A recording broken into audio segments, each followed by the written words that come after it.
Voici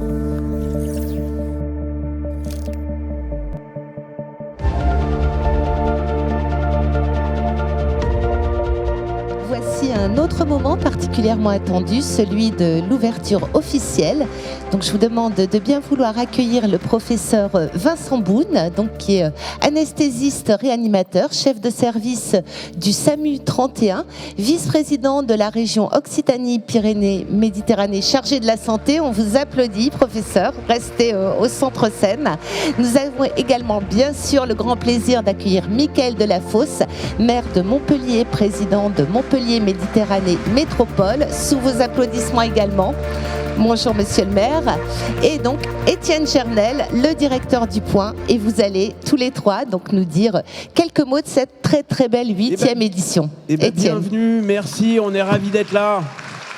Bienvenue et merci de nous accueillir. Merci d'abord à nos deux hôtes, Mickaël Delafosse, Vincent Boune, donc le maire, président de la métropole Montpellier-Méditerranée, et Vincent Boune, qui est vice-président de la région, qui est médecin, qui est anesthésiste, et qui est le seul type qui va jamais vous endormir alors qu'il est anesthésiste, parce qu'il est passionnant. Et on est ravis d'être... je sais même plus on a combien d'éditions de Futura Police Santé ? C'est la 8e. Bon, voilà. Je te pose la question d'ailleurs à chaque fois, parce qu'à chaque fois j'oublie, c'est toujours un immense plaisir. C'est un immense plaisir pour plusieurs raisons. D'abord parce que la santé, c'est le domaine le plus passionnant qui soit.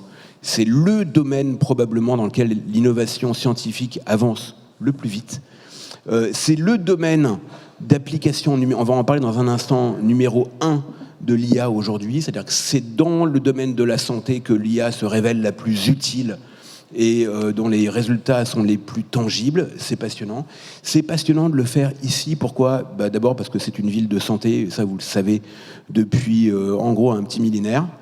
C'est d'ailleurs pas grand-chose à l'échelle de l'humanité, mais quand même beaucoup à l'échelle de la vie de la plupart d'entre nous. Et que c'est une ville où il se passe énormément de choses. Et on parle beaucoup ici, souvent, de Med-Valais, c'est pas pour rien. Parce que l'innovation en matière de santé, l'innovation, les entreprises, la recherche, les étudiants et les pouvoirs publics, si ça marche pas ensemble, ça marche pas. Ici, ça marche, et c'est pas pour rien que d'une manière générale, Montpellier est la ville la plus attractive de France. C'est pas une impression ou un jugement de valeur, c'est des chiffres. Hein, d'ailleurs, après, il faut gérer le truc, mais la réalité, c'est que c'est... mais c'est ce qu'on appelle un problème de riche, quoi. C'est-à-dire que c'est quand on est attractif, c'est bien, dans une région celle qui compte le plus de chercheurs en France, d'étudiants, je ne sais plus quel est le chiffre exact, mais je l'ai en tête, et donc c'est ici que ça se passe. Et donc c'est un bonheur, on est surexcité. Le Point, nous, on est surexcité parce que la santé, c'est notre truc depuis très longtemps. Et on a un énorme service santé. Gonelindo Santos doit être juste là, voilà. Tu veux pas venir parce que Gwen déteste parler en public. Et donc régulièrement je lui fais le coup. Anne Jean Blanc évidemment qui a conçu tout le programme, etc. Et puis vous savez cette année, vous savez ou vous savez pas, mais c'est une grande année pour nous parce que c'est l'année du retour du palmarès des hôpitaux qu'on n'a pas pu faire paraître pendant 3 ans parce qu'on nous a fait des problèmes, on a voulu nous empêcher de le sortir. Voilà. Et là, le sujet, c'est un sujet de liberté d'expression, c'est un sujet d'information des patients, d'information indépendante, parce que nous, on croit au débat, on croit aux évaluations indépendantes, on croit à mettre les choses, puis si les gens ne sont pas d'accord, ils ne sont pas d'accord, et tant mieux. Et voilà, donc c'est très important, ça va sortir dans une date qui est pour l'instant secrète, c'est ça ? Ah d'accord, donc c'est bien ok. Et donc ça va, c'est vrai, et on est très contents, on est très heureux. Et puis, merci à vous, et c'est parti. Là, et après, juste après, nous, on va parler d'IA, justement, et on va parler de choses et d'hébergement de données de santé. Parce que là, il y a une nouvelle, on va pile dans l'actu, et c'est un énorme sujet. Tout le monde n'a pas forcément compris pourquoi c'était absolument énorme, mais c'est absolument énorme, et c'est pas sans lien d'ailleurs avec la question des hôpitaux, du palmarès des hôpitaux, c'est la question des données de santé, qui est une des questions les plus stratégiques qui soit. Merci beaucoup, merci à vous deux, merci à tous, et je laisse la parole à Mickaël Delafosse. Merci, mon cher Étienne. Merci beaucoup, cher Étienne Gernel, directeur du Point, cher Étienne. À toi, à toutes les équipes du Point. Vous savez qu'à Montpellier, c'est une longue histoire entre la ville et le Point. Et j'en profite pour saluer Hélène Mandrou, maire honoraire de la ville, parce que à nos côtés, pour la culture au moment de la Comédie du Livre et avec Futurapolis autour de la santé. Et oui, nous entrons dans la 804e année de la plus ancienne faculté de médecine hippocratique au monde, qui vient il y a 10 jours, recevoir sa nouvelle promotion. Et d'ailleurs, on forme de plus en plus de médecins, heureusement, pour régler un des sujets majeurs du système de santé. Très heureux de vous saluer tous et toutes dans cet écrin qui est l'Opéra Comédie. Et, chère Anne, vous dire que ça y est, il faut qu'on parle déjà du programme de l'année prochaine, parce que je viens d'inaugurer un équipement absolument incroyable qui est Audio Campus, sur la lutte contre les pertes auditives, et avec des espoirs extraordinaires pour les enfants. Et alors, je vous parle la presse, vous dites, mais qu'est-ce qui lui prend au maire ? Je parle comme un enfant avec le rêve éveillé, parce que on a une chance dans notre ville, c'est tous ces labos de recherche qui sont en train de préfigurer l'avenir et de donner des réponses aux défis de santé que l'humanité attend. L'humanité, oui, rien que ça. Essayer d'accroître l'espérance de vie, de pouvoir être en bonne santé le plus possible. Et donc, ce labo, tout comme cher Manu, il y a Manu Reynaud qui est élu au numérique à mes côtés, il y a 3 semaines, nous étions dans un lieu, un acronyme, le CINES. Qu'est-ce que c'est que ça ? Pour inaugurer Ad Astra 2, le 11e plus grand supercalculateur au monde. Et donc, vous avez des armoires qui sont là. Et là, Michel Robert, le formidable directeur du CINES, me dit « Monsieur le maire, c'est là que va se jouer toute la bataille pour la France et l'Europe en IA, en matière de données de santé. » Et c'est ce qu'on va montrer avec David Morquin, avec toutes les équipes qui sont très portées là-dessus. Et moi, je leur ai dit, au nom des habitants de la métropole, nous serons là. Nous serons là pour vous accompagner dans les projets de recherche parce qu'ils sont des projets d'espoir en matière de santé. Et puis, ils sont des propos forts pour notre pays qui doit continuer à défendre sa souveraineté sanitaire. C'était Futurapolis 6e édition après le Covid. Mais c'est aussi l'avenir, tout simplement. Parce qu'aujourd'hui, les questions de santé sont un enjeu mondial. La Chine, naturellement, les États-Unis, Israël, les pays anglais, l'Allemagne et tant d'autres sont aujourd'hui à la pointe de la recherche. Et nous, à Montpellier, nous entendons contribuer à ce que la France réussisse. Et c'est tout l'enjeu, et merci Étienne, de Med-Vallée, qui est un alignement entre la puissance publique territoriale, avec le soutien précieux de la région, cher Vincent, merci, et de soutenir l'excellence académique pour favoriser l'innovation en matière de santé. Et les promesses de développement autour de l'IA et de la santé, il faut que le Point le dise, c'est à Montpellier que ça se joue. Voilà. Et donc, parce que... Non, c'est le moment corporate. Mais c'est là que ça va se jouer, parce que aujourd'hui, très clairement, l'écosystème est au rendez-vous et c'est une des promesses. Et d'ailleurs, chaque fois que Futurapolis invite, 3 ans plus tard, on est lauréat de quelque chose. À la 5e édition, c'était Christian Jorgensen. Et il y a 15 jours, j'étais avec Carole Delga et avec tout ce que France 2030, et nous étions en train d'installer notre IHU, dont nous annoncions que Montpellier serait qu'un IHU émergent. Non, c'est un IHU de plein exercice. C'est 20 millions d'euros de soutien grâce à France 2030. Et là, c'est aussi une très grande promesse sur l'immunothérapie. Voilà, je ne veux pas être plus long, je le suis déjà trop. Merci au Point. Futurapolis, ça joue à domicile. Quand on parle santé, on est à Montpellier. Merci. Merci beaucoup, merci beaucoup, Mickaël. Vincent Beaune, qui est un spécialiste de la santé et le représentant de la présidente Carole Delga ici. Eh bien, merci. Oui, donc voilà, lourde tâche déjà de parler au nom de la majorité régionale de Carole, et puis de parler après Mickaël Delafosse. On avait dit que normalement, on laisse conclure quand on a un showman comme ça, c'est difficile. Oui, c'est vrai, ouais. Difficile. Voilà, non, et effectivement, Mickaël, oui, bien sûr, Montpellier est une ville incroyable autour de la santé, je suis complètement d'accord. Il y a des talents fous ici, on a parlé de Christian Jorgensen et j'étais aussi à l'IHU.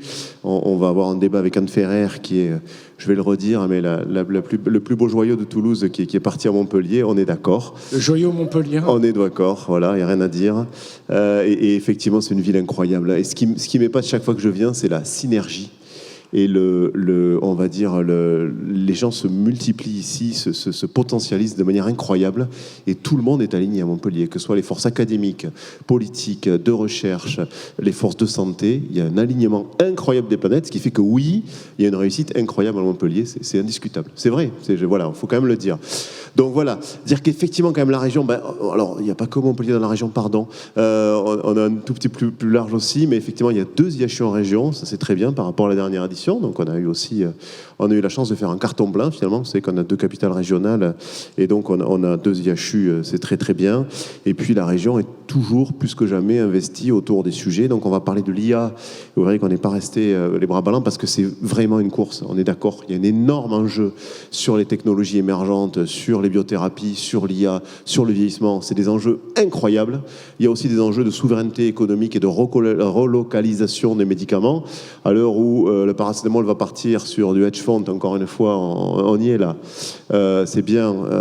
Qu'est-ce qu'on essaie de faire, nous, en Occitanie? C'est de créer une filière de paracétamol français en Occitanie, vous voyez, on a cette ambition-là, et donc effectivement, il y a une usine de paracétamol qui va s'ouvrir, et puis effectivement, en tout cas, je crois que notre job à nous, c'est effectivement de mettre en synergie tout ce qu'on a vu à Montpellier, essayer de le poursuivre, essayer de l'amplifier, et puis essayer de le mettre dans d'autres villes, on est d'accord, il y a d'autres villes de talent, autour de Montpellier en particulier, qui méritent aussi qu'on les soutienne. Voilà. Dire que la région, effectivement, on a investi le champ de la santé, qu'on a du soutien à l'hôpital public, parce qu'on tient l'hôpital public, on a du soutien à la recherche, l'IHU en fait partie, et puis que depuis quelques années maintenant, on est nous-mêmes porteurs de centres de santé, et donc on a ouvert 21 centres de santé actuellement, et on va faire 150 000 consultations par an de médecine générale. C'est l'objectif de cette année, devrait y arriver pas loin. Donc concrètement, vous voyez, par rapport à ça, parce que si vous me permettez quand même une toute petite note un peu moins optimiste, parce que je sors de garde, autant vous dire que j'ai un peu le cerveau de travers, on n'a jamais eu autant de mal à accéder à une santé aussi performante en fait. Et quelque part finalement, on développe des choses incroyables, extraordinaires, mais quand on est, on va dire, un patient lambda, des fois c'est dur d'avoir accès à un médecin généraliste parfois. Je ne parle pas de dermatologue ou d'ophtalmologue, on est d'accord, mais voilà, c'est un peu cette dichotomie finalement entre cette excellence en santé qui est portée par des acteurs incroyables dont le CHU fait partie, bien entendu, et parfois la difficulté qu'on a en tant que citoyen à accéder à du soin simple. Voilà. Et je ne parle pas de dépistage de cancer du sein, des choses qui devraient être accessibles à toutes les femmes, par exemple. Voilà. Je crois que j'ai dépassé mon temps, évidemment. Le principe étant de parler au moins autant que Mickaël, mais je ne vais pas y arriver. On est bien d'accord. Vous dire que je suis extrêmement heureux. Alors c'est ma 4e édition ici, donc je suis finalement à la moitié, c'est pas mal finalement, c'est bien. Vous dire que c'est un vrai plaisir, Étienne, que tu m'invites à chaque année, vraiment. Non mais c'est un vrai plaisir. Vous dire que je suis épaté par l'intelligence qu'il va y avoir autour des tables. Je sais que ça va être extraordinaire, l'intelligence des débats.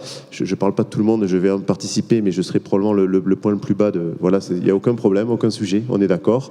Et vous dire que encore une fois, au nom de la région, je suis extrêmement heureux de saluer cette ville incroyable et cet événement incroyable. Voilà. Merci beaucoup Vincent, on peut l'applaudir. Juste un petite info comme ça au passage, parce que tu as parlé de recherche, tu as parlé de recherche aussi. Il s'est passé un truc ce matin qui est assez marrant. On publie une interview de Philippe Aghion, qui est professeur au Collège de France, économiste, et qui sur les mesures Barnier, le budget Barnier, et qui dit mais tout ça, il est un peu critique sur le budget, et puis surtout il dit il y a un truc qui est absolument idiot, c'est de raboter le budget de la recherche, parce que ça représente notre avenir. Et qu'est-ce qui s'est passé? Le cabinet de Barnier a appelé Aghion pour dire qu'il allait corriger le tir.